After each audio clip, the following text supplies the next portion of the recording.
अस्सलाम वालेकुम। बासी खाना खाने के नुकसानात।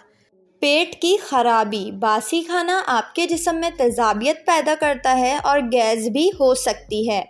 मुसलसल फ्रिज में रखा खाना खाने से तबीयत ख़राब होने का अंदेशा होता है। बहुत सारे ऐसे ममालिक भी हैं जहां रखे हुए खाना खाने को इतना सख्त मना किया जाता है क्योंकि पेट के मामलात बिगड़ सकते हैं। Food poisoning. बासी खाना खाने का सबसे बड़ा नुकसान ये है कि आपको फूड पॉइज़निंग हो सकती है।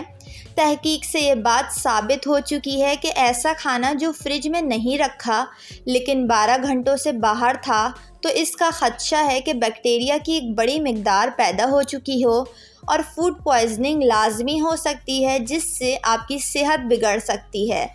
बुढ़ापा आ जाना।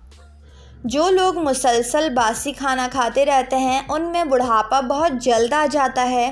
कई अफ्रीकी ममालिक में बाकायदगी से बासी खाने को जवानी का दुश्मन माना जाता है और कहा यही जाता है जब आप बासी खाना खाते हैं तो जिस्म के तमाम अज्जा आपका साथ देना छोड़ देते हैं और अपनी उम्र से पीछे चले जाते हैं। वक्त से पहले झुर्रियों का आना, मैदा का बूढ़ा हो जाना, जिस्म में दर्द रहना, थकावट का एहसास, ये सब चीज़ें वक्त से पहले नमूदार हो जाती हैं। जितना मुमकिन हो सके ताज़ा खाना बनाएं और खाएं। कभी कभार बासी खाना खाने से तो नुकसानात नहीं होते। वीडियो को लाइक और चैनल को ज़रूर सब्सक्राइब कर लें।